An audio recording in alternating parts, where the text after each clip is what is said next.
நமக்கெல்லாம் மீட்பு பெறுவதற்கு உதவியாக இருக்கும் வாழ்த்துறை என்றும், பிரேஸ் தி லார்ட் அது போன்ற ஒரு செயலை, மீட்புக்கு உதவும் செயலை செய்வதில்லை என்றும், எனவே அதனால் அது எபேசியர் 5:11 சொல்லப்பட்ட பயனற்ற செயலாக பிரேஸ் தி லார்ட் இருக்கிறது என்று பார்க்கிறோம்.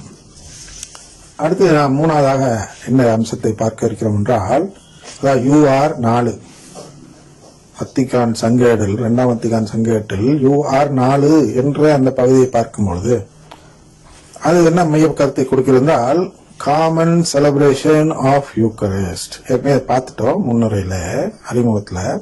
இருந்தாலும் தனியா அதோட நம்பர் எடுத்து பார்ப்போம். அப்படின்னா, கிறிஸ்தவ ஒன்றிப்பின் நோக்கம் என்பது படிப்படியாக அனைத்து கிறிஸ்தவர்களையும் ஒரு பொதுவான நற்கருணை வழிபாட்டிற்குள் கொண்டு வருவதுதான் அப்படின்னு சொல்லுது பாருங்க. நான் வாசி காட்டுகிறேன். All Christians will be gathered in a common celebration of the Eucharist into the unity of the one and only church. The unity we believe subsists in the Catholic Church as something she can never lose அப்படின்னு சொல்லுது. இது UR 4ல ஒரு பகுதி இதை சொல்லுது.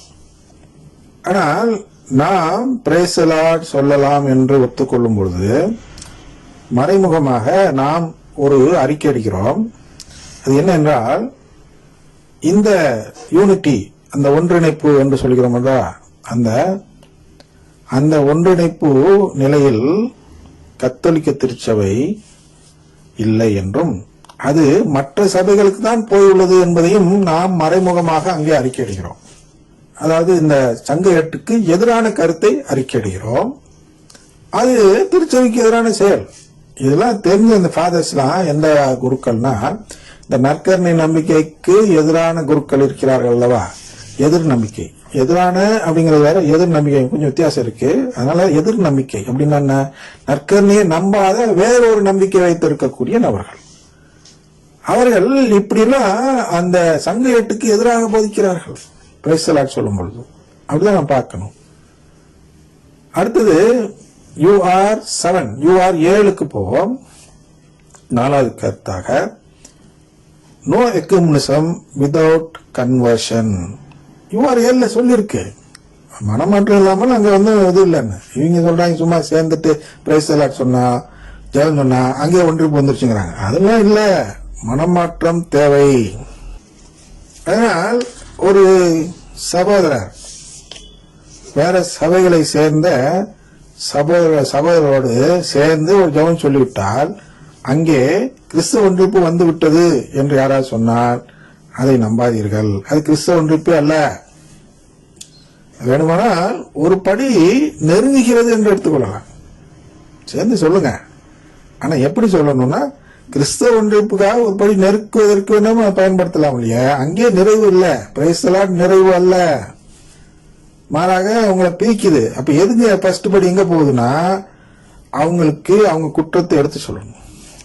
மனமாற்றம் எப்போ வரும் சொல்லுது UR 7ல, ecumenism starts only after interior conversion அப்படின்னு சொல்லப்படுகிறது.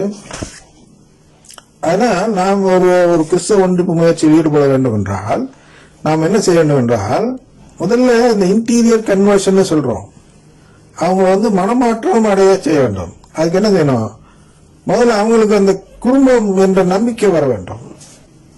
அப்பதான் அவங்க மாறுவாங்க. அதனால அவங்க இப்ப மனம் மாற வேண்டும் என்றால், இந்த எபேசியர் 5:11 சொன்ன மாதிரி அந்த பயனற்ற செயல்கள் எல்லாம் குற்றங்கள் அப்படிங்கறத அவங்க உணரணும். அப்ப அது குற்றம் உணர வேண்டும் என்றால், பிரிந்து செல்லும் செயல் என்பது எப்படி அவர்களுடைய மீட்பை இழக்கச் செய்கிறது என்பதை நாம் அவர்களுக்கு விளக்கி கூற வேண்டும். இப்படி விளக்கி கூறாமல் அவர்களுக்கு போலியான முகஸ்துதி செய்து அவர்கள் பயனற்ற செயல்கள் செய்யும்போது அதை பயனுள்ள செயல் என்று காட்டி முகஸ்துதியினால் காட்டீர்கள் என்றால் அதற்கு பேர் தான் ஃபால்ஸ் ஐரனிசிசம். அது எக்குமெனிசம் அல்ல, அது கிறிஸ்தவ ஒன்றிப்பு அல்ல, அது கிறிஸ்தவ ஒன்றிப்பு போன்ற ஒரு ஜோடனை வேலை.